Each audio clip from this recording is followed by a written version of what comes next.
This is a Pocket Universe podcast in association with William M. Gaines Agent Incorporated.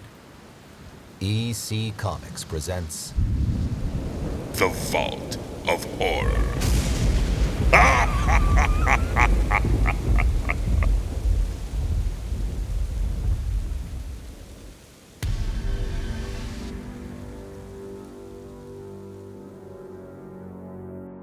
Come with me now to a peaceful village whose nights are disturbed by piercing howls and maddened screams. The night is filled with strangeness as a full moon casts shimmering rays on a beast of terror.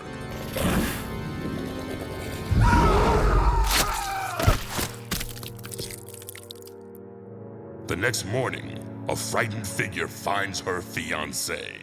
Say that fast 10 times. Tom! Tom! Another werewolf murder last night. No one is safe anymore. Tom, what's the matter? June, look! Paw prints and claw marks leading to your door?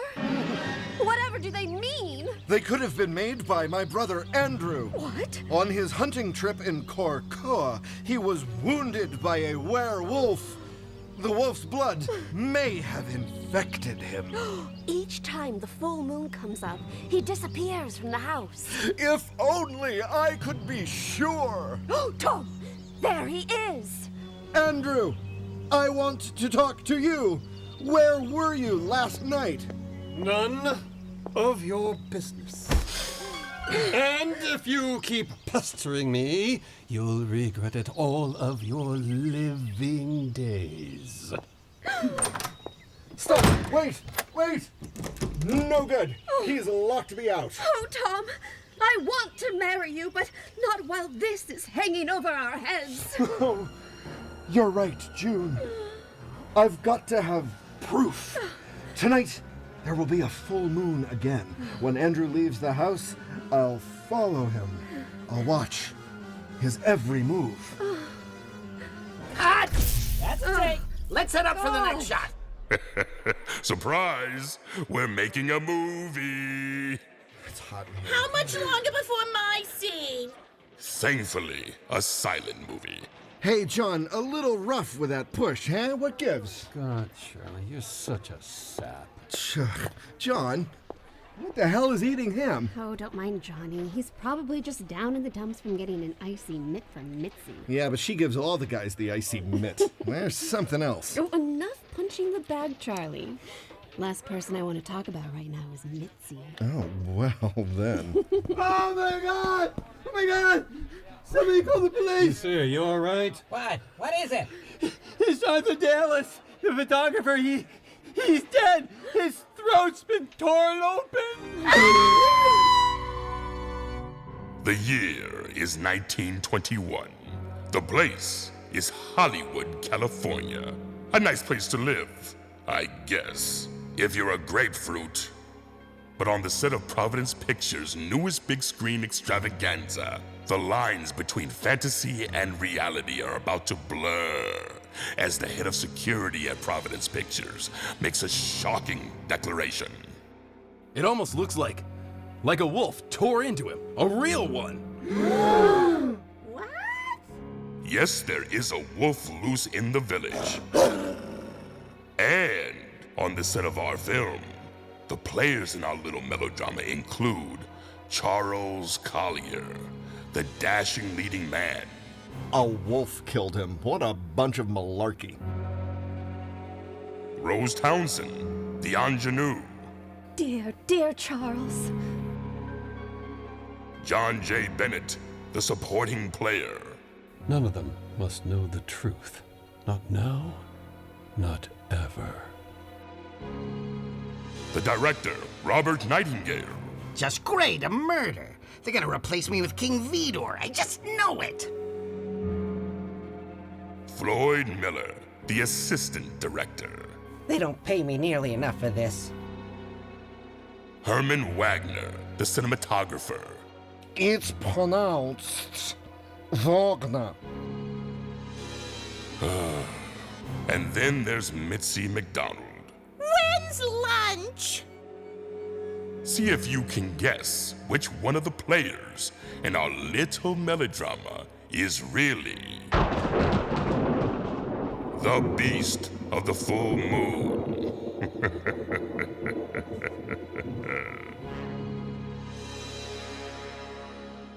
The mood on the Providence Pictures lot is one of fear and trepidation. Like that's gonna shut down this picture. All right, everyone, quiet on the set. Quiet, quiet, shut up. Places, everyone! Places! Everyone! I've told you. All right. Tom's brother Andrew just made a mad dash for the woods where the spell of the moon... I need more light on the moon. Let's get some more light on that moon. How about now? Now a little more. Okay, now? How's that, Herman? Ausgezeichnet. Okay. Andrew ran for the woods, where the moon will bring on the werewolf transformation. EC's ready in the back. Canberra! We are rolling. Beast of the full moon, seat 7, take 1. Ow. And action!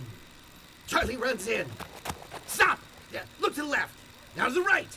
And in the wild tangle of the shadowy trees, you've... Lost him. Darn. Now let's hear the werewolf. That sounds like the cry of the werewolf. Okay, easy. Now jump. No, stay back. Good, good. Easy, that's great. Charlie, I need you fighting back even more. He'll kill me. There's just one hope. Jeez, EC, calm down, will you? Now push him off. Push him off. Push him off. I'm trying. Finally! Now unsheath the phony baloney knife and stab him in the hand with it. Easy, I need you to run and... Right, okay. And Tom, you're on the verge of collapse. Good. And cut! Hey, Charlie, you okay? I didn't know EC was that strong. I really thought he was going to kill me. Yeah, I didn't like how that fight played out. Way too long. Take a second, then we're gonna get a second take on that. EC! Come on out! Hey, Sanders, we're redoing the fight scene. Sanders? Get EC out here, will ya? Yes, sir, Mr. Nightingale. Charlie? Charlie, are you sure you're okay? Yes, I'll be fine. Where'd you disappear to? Off stage doing my makeup. Where's John? I thought he was... Oh my God! What? Young man. It's happened again! Somebody killed EC! Oh my God! What is it? Just like Artie, his throat's slashed open! That's impossible, he was just out here! No, he wasn't. Whoever that guy was wearing a different costume! Security? Oh, the nerve! Thinking I had something to do with what happened to what's-his-face. Bunch of bourgeois, what it is. Everybody's getting the 3rd degree, Mitzi. It's not just you. Well, I can't stand around here just doing nothing, and I'm all out of giggle water, so if Robbie wants me... Careful, Mitzi. Nightingale's warned you once already about showing up to the set plastered. Yeah, so's your old man. God, I hate that little... Hey, John. Hey, say, what's wrong with your hand there? I cut it trying to open my pocket knife. You cut it with your pocket knife? I thought you said you lost your knife several days ago. I bought a new one. All right? Just leave it alone. All right. Rose, darling. Absolutely not. I am not shutting down production. Well, we're shutting down this studio. The whole lot effective immediately. You can't do that. Mr. Nightingale, this set's an active crime scene. There's no way in hell anyone's going in there. Robert, we can always shoot on location. Day shots and night shots. All right, fine. We'll have to borrow a camera, get some clothing from wardrobe. Robert, do we have to? Robert, EC just died. You want to... No. You're right. Pick it up first thing tomorrow. Everybody go home, get some rest. Wagner, follow me. It's Wagner. But no one leave the city. Charlie, sweetheart. What? Oh, you're a million miles away. You know what? Head home. What? I'll meet you there later. But... Oh...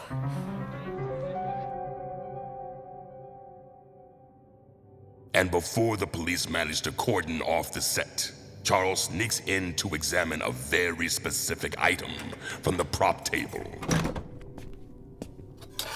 This isn't a prop knife. This is real. It almost looks like a wolf tore into him. A real one. Now unsheath the phony baloney knife and stab him in the hand with it. What's wrong with your hand there? I cut it trying to open my pocket knife. Whoever that guy was wearing a different costume. John Bennett? A real werewolf? Fade in on Rose Townsend's bungalow. Ooh. I know. It sounds insane, but... No, it's not. Darling, I didn't want to tell you the truth, but... The truth? What have you been keeping from me? He claimed that when he was in the army, just before the end of the war, that he was bitten by a wolf. What? Just like his character. I didn't think anything of it at the time, but the way he's always looking at you, Charles, he looks so frightening. In the way that beast was fighting you today, I didn't want to say anything because I'm scared. I'm scared he'll come after you. I think he's developing a crush on me. I mean, it's impossible to believe, but... But there's no such thing as a coincidence. It's just so hard to... Hard to be sure? You know what? As insane as this is going to sound, I could set a trap for him. If it is him. How are you planning to trap him? Oh, let me worry about that, honey. You just keep your distance from him tomorrow on set. But... Stay away from John. You hear me?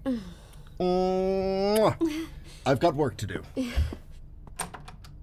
Bye. So it's John Bennett, is it? We'll see. Later that night, Charles digs a pit near the set and camouflages it with branches and leaves. Okay. Nightingale will maneuver him here. Just to replace the blanks in the gun with silver bullets. No one will know it's me. There's no other way. While in the basement of the soda fountain, a speakeasy in Venice Beach, the cast and crew is,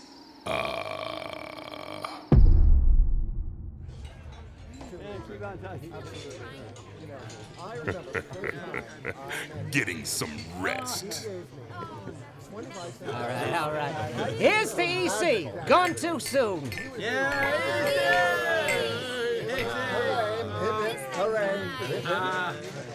God, it's getting late.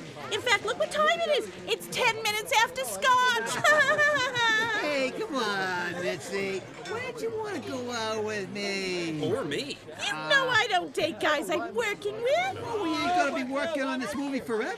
In that case, I don't date no goofs. Now, if you'll pardon me, I gotta go powder some now. Yeah, I wonder what kind of powder.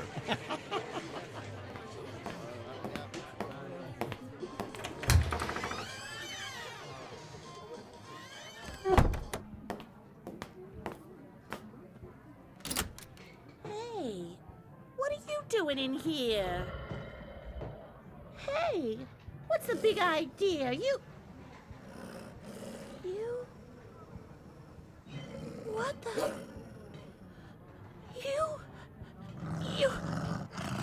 You're a real... werewolf!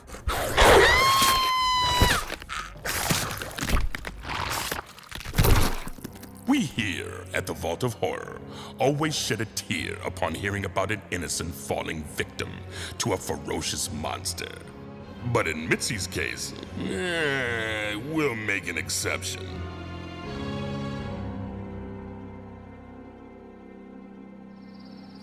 Cut to the following night. Places, everyone. Places. Actors. Come on, where is she?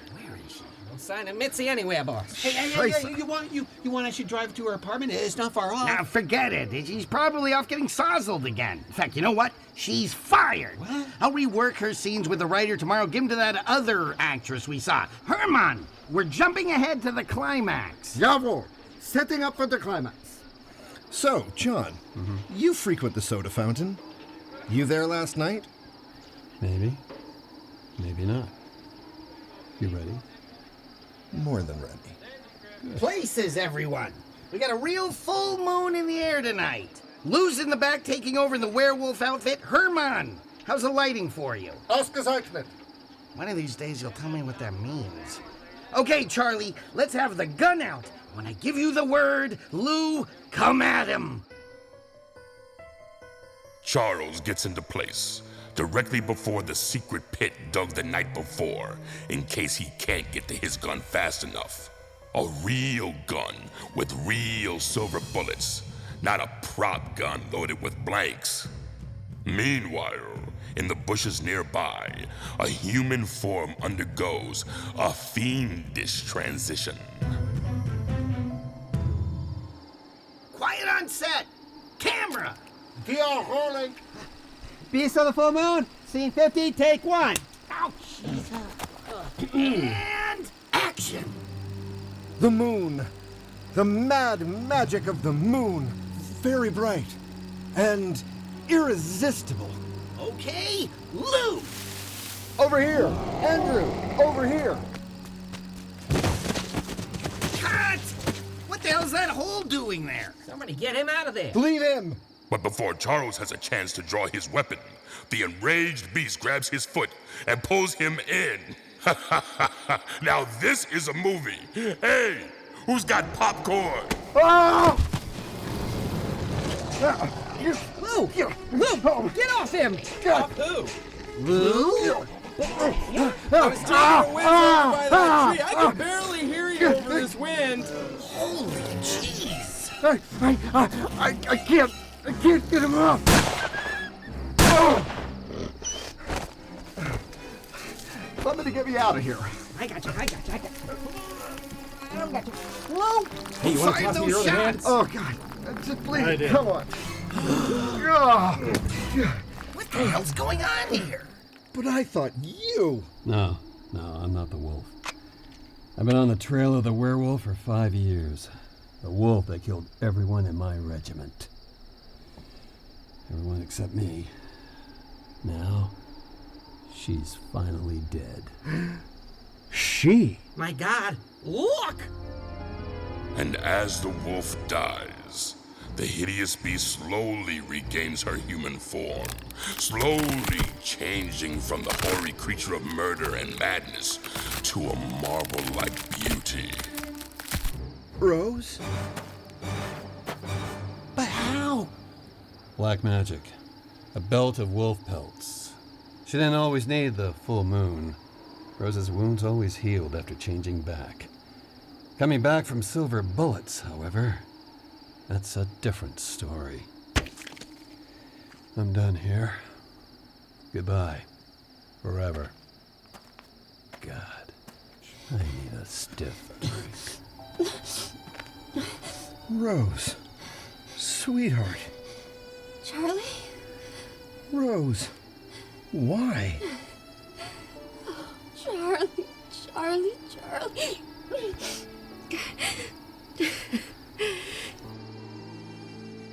You are such a sap.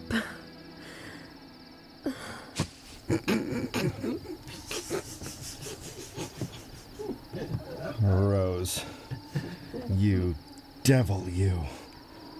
Did we film any of that? 9. Damn. How Rose ended up in Hollywood is anybody's guess. A secret she'll take to her grave. Maybe what she really wanted to do is direct. And that's a wrap. Check in the gate.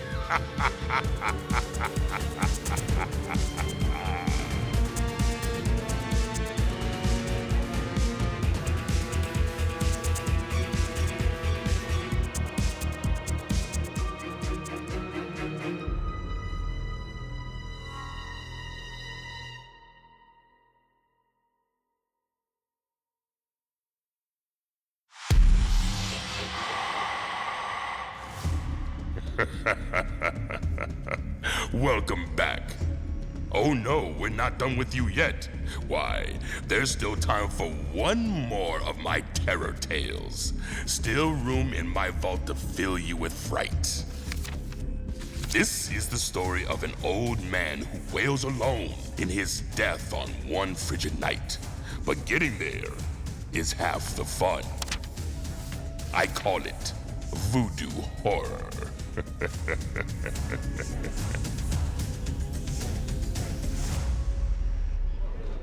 Are all the windows locked? The doors bolted? Good. Our story begins in Haiti, one of the poorest countries in the Western Hemisphere. Not much longer, though. At least, not in the mind of American globalist banker George Barker, who is celebrating his selfless effort to rebuild the country after it's been hit by an earthquake, multiple hurricanes, cholera, and massive amounts of fraud. He runs an NGO called GCRI, helping IDPs. Ugh, I sound like Wikipedia. To everything we've accomplished. Congratulations, it's wonderful. Truly, we couldn't have done it without you. Much appreciated. I can't even imagine millions of people. What do you call it? Internally displaced. Yes, internally displaced. This entire neighborhood was completely destroyed. And so, George Barker wines and dines the elite for the benefit of the locals. Joseph, we should settle up. Yes, sir. Your bill, sir. Thank you, sir. I hope you enjoyed your meal. Delicious as always. Yes. Almost as good as this little Haitian place in Greenwich Village. Really? Back in New York. Yes, sir. Well, good night then, George. Do you need a ride back to the resort? Actually, I'll stick around for a while. The dark and stormies at this place are unreal. Oh, is that how you stay so young and handsome? Marjorie, come along. We'll see you at the presentation tomorrow. Of course, Lord Melvin. Good night. Good night. Good night. You can sleep well. Oh, thank God that's over with. Joseph, have you ever had a root canal without the Novocaine? No, Mr. Barker. I would suspect it's a lot like having dinner with Lord Melvin. Give me a dark and stormy, will you? Yes, sir. I overheard what you said about this neighborhood being completely destroyed. Not true. Really? There's one building that withstood the violence of the earth shaking and the ravaging of the water flooding. What place are we talking about? My grandmother's shop. It did not move when the earth moved, and when the waters came, they went right around it. I'm glad to hear it. My grandmother protected her space. One dark and stormy. I think you would like my grandmother. You would definitely like her shop. I also heard you tell your guests that you are a collector of antiquity. A discerning collector, yes. What makes my collection different? Each artifact represents an accomplishment. Really? The tribal costumes from when we brought water to a village in Africa. The machetes I brought home from Brazil when I saved part of the rainforest. Oh, this is delicious. Thank you, sir. You would like my grandmother. I know she would like to meet you. Interested?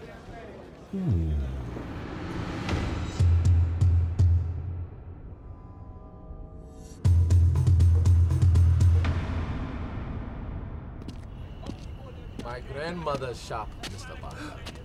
I've driven down this street a dozen times. I've never seen it. You only notice it on foot. Well, that doesn't make any sense. Nor does it look like she gets a lot of business. She gets all the business she wants, especially when I bring her the right customers. Right customers? Joseph, if this is a setup, I can have a bulldozer here faster than... Is this him, Joseph? Yes, grandfather. What? Where did you... What's going on around here? Oh, yes. It is a perfect. What is? Your face for your bust. A bust? Of my face? A voodoo bust, yes. And we stop right there. Mr. Barker? Please. Voodoo hoodoos for old black and white movies. What's more, I don't appreciate the implication. What implication, Mr. Barker? That you people are perpetuating old stereotypes. No stereotypes, Mr. Barker. We are simply offering you what you want. And what's that? Protection. Come, Mr. Barker. My wife is waiting. I'll wait for you here, Mr. Barker. What the hell? I've come this far. Lead on.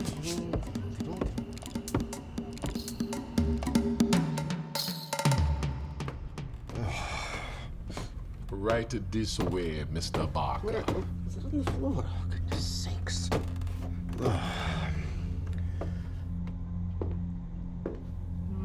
So how is this thing supposed to protect me? Oh. And no disrespect, but how is your wife supposed to make a bust when she looks like she can barely stand?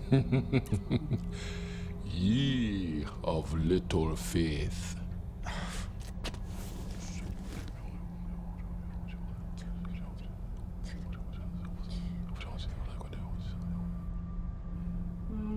Come closer, Mr. Barker.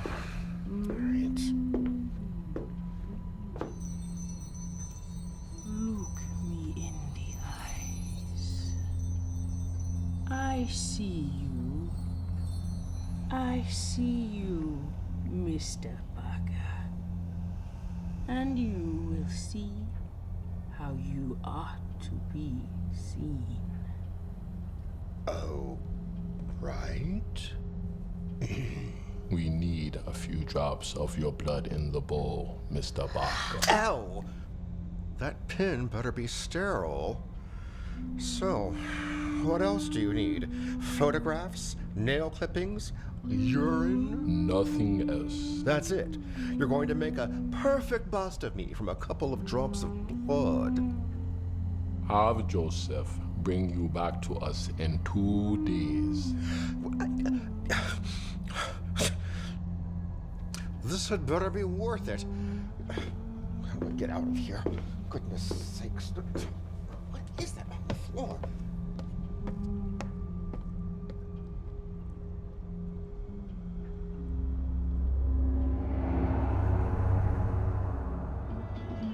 That night in his hotel room, good old George tosses and turns. He doesn't know what's worse, that he let himself hope the powers of the voodoo bust could be real, or that he let himself be conned into acting on those hopes.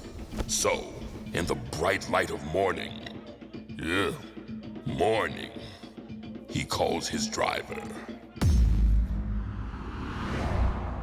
And he's off to cancel his order. I know it is here somewhere. I was here just the other... Take a right here and go back around. I know it's here. Yes, what are we looking for again? A small house that survived the earthquake, about 2 stories. Sir, you know as well as anyone that nothing in this neighborhood survived the earthquake. No, it most certainly didn't.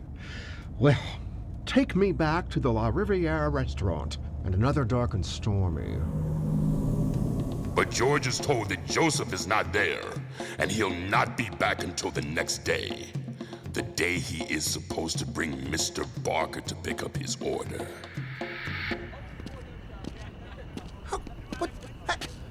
Your grandmother's? How?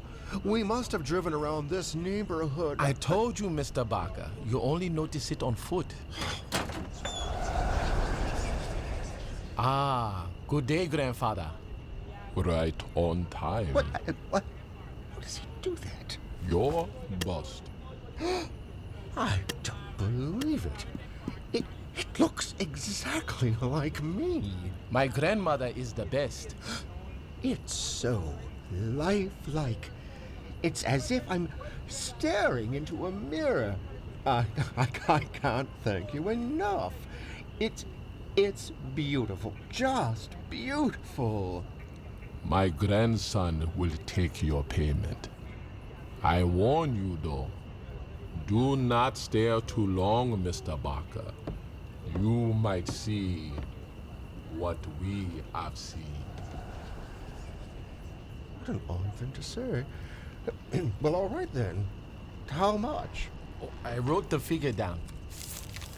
This is for you. Oh, I'll need my checkbook for that.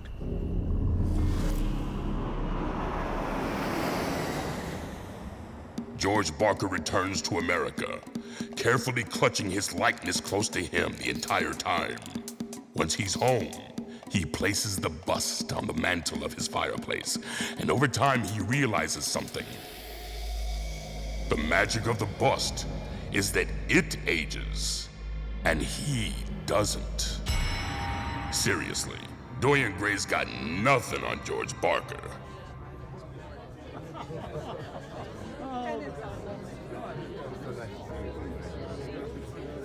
Oh, God, look at all the money chasing immortality.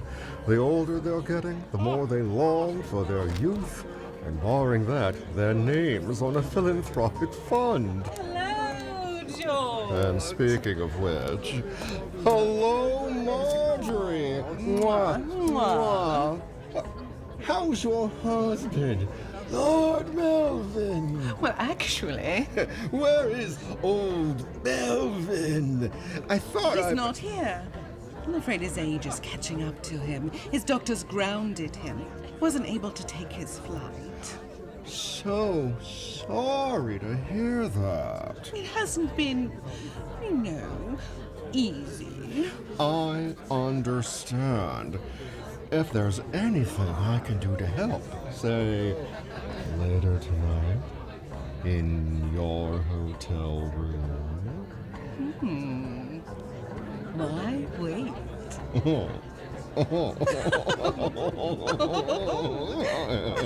Yes. Yes.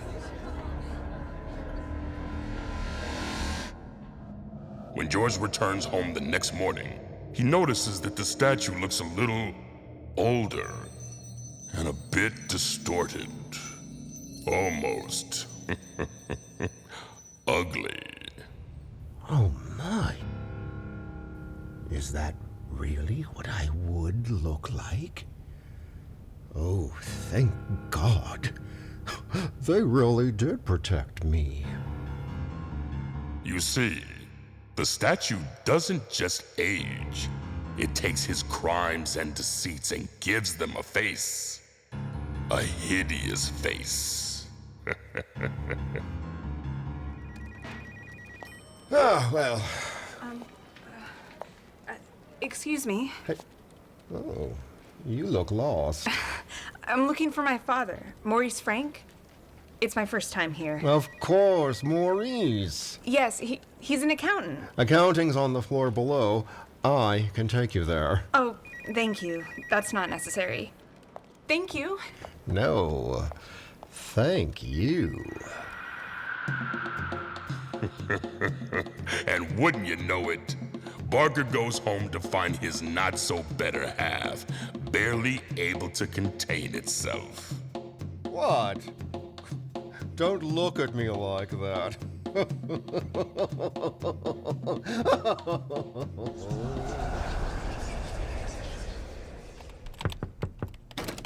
Barker? Mr. Frank, of course. Come in. May I call you Maurice? I suppose. You've been with GCRI for almost 10 years now, is that right? Yes. Terrific. We need more diligence, more transparency than ever before. I certainly agree. Then I'm going to be blunt.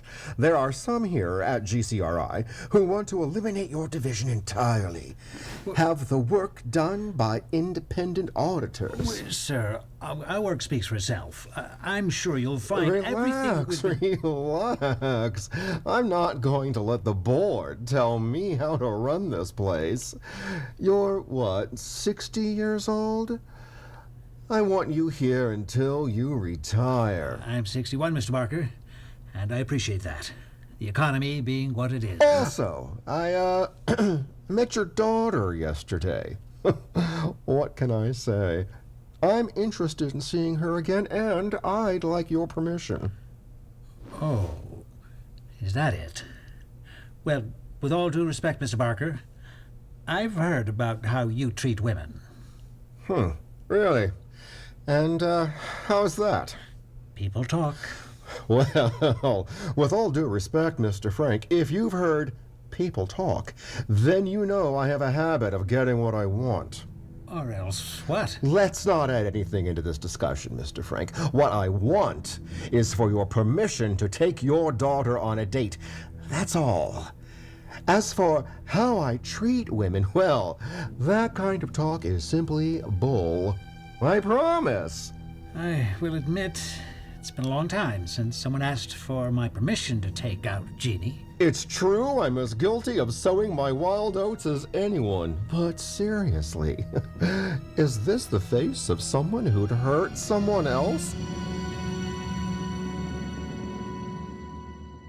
A few weeks later, George brings Jean to his apartment for the first time. Jean, you scamp. I'm so glad my dad was wrong. About what? About you. Having forgotten to tell her about his roommate situation. What is that? What? Above the fireplace.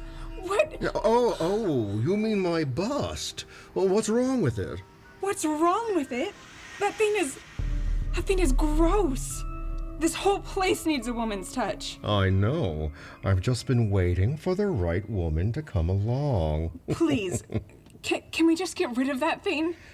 Or just put it somewhere else? If it bothers you that much, I'll put it in my study. You won't have to see it. All right? There you are. Is that better, Jean? Thank you. Why do you have that thing? Sentimental reasons. Sentimental reasons? Got it in Haiti. It's supposed to protect me. Are you feeling better? Much. Come here. Let's lose the lights first.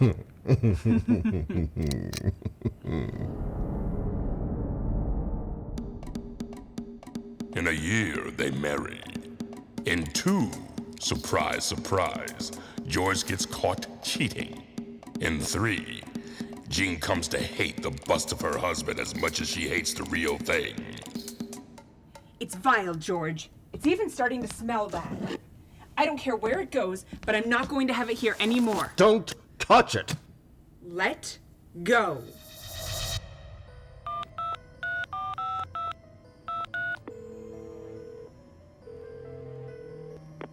This is George Barker. I'm currently unavailable.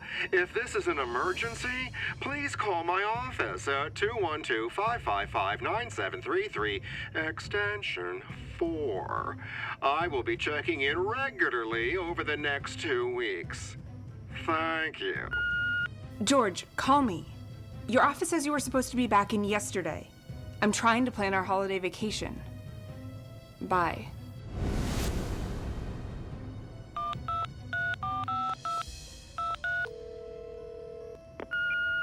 George, we lost the deposit on the beach house. Our summer vacation is falling apart. Call me.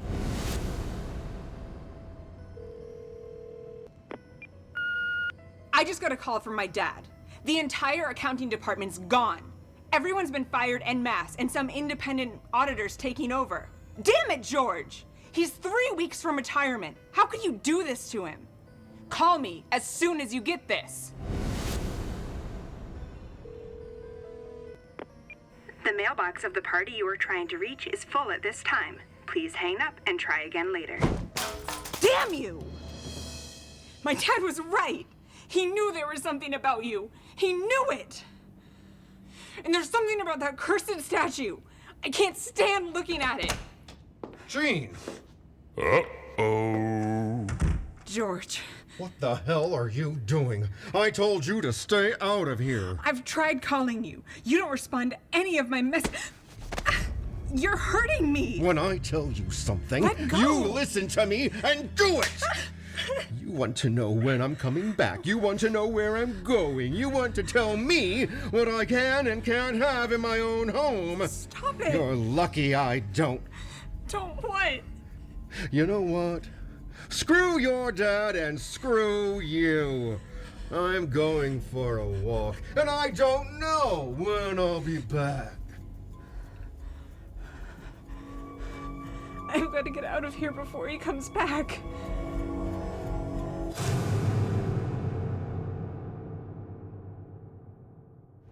Meanwhile, George walks through the deserted park, planning his future. I'll have to get rid of her. And it can't be a divorce. She's not getting a dime. That bitch! I'll just mourn appropriately and find a new wife. Just wait, dear listeners. Your patience will be rewarded.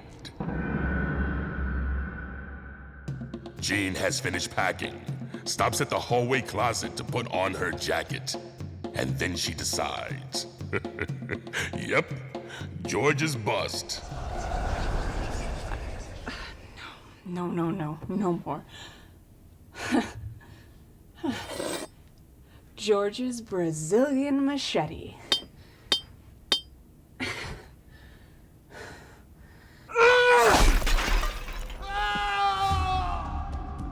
A policeman, hearing the unearthly cry echoing through the cold, dark park, rushes to find the most revolting sight in all his years on the beat. Oh my God! His face sliced right off his head.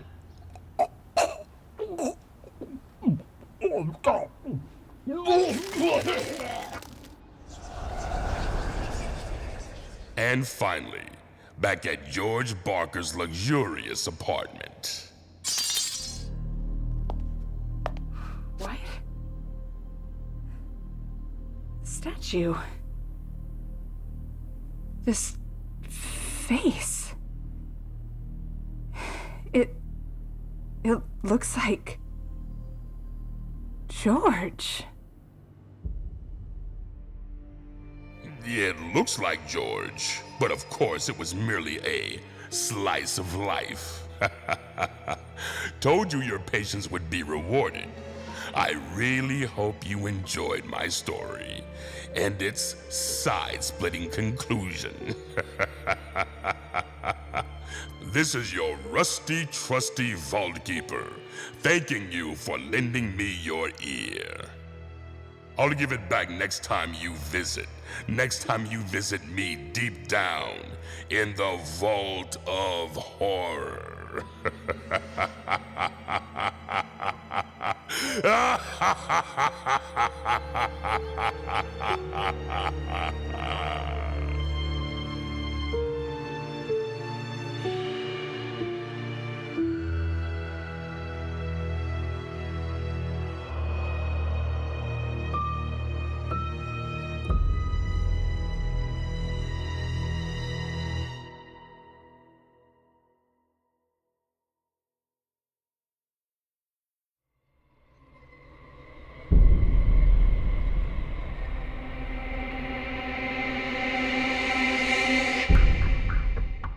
The Beast of the Full Moon was adapted by Lance Roger Axt from the story by Bill Gaines, Al Feldstein, and Jack Davis, and featured the voices of Brent Ascari, Barry Dodd, William Dufresne, Christine Marshall, Nick Rhodes, Casey Turner, and Jonathan Woodward. Voodoo Horror was adapted by Butch D'Ambrosio from the story by Bill Gaines, Al Feldstein, and Jack Kamen, and featured the voices of Karen Bombaro, William Dufresne, Paul Haley, James Herrera, Ashanti Williams, and Janae Woodruff, and starring Kevin Grievous as the Vault Keeper. Recorded at Mind's Eye Productions, Maine, and Invisible Studios, Los Angeles. Sound design by David Chen and Carlos Rodriguez Sound, and O'Shea Creative Media. Original music by Frankie Schulmeyer. Special thanks to Claire Kramer, David Uslan, Michael Uslan, Liz Galati, and Robert Southgate. EC Comics presents The Vault of Horror as a Pocket Universe podcast, directed by William Dufries. Production copyright 2019 by William M. Gaines Agent Incorporated. All rights reserved.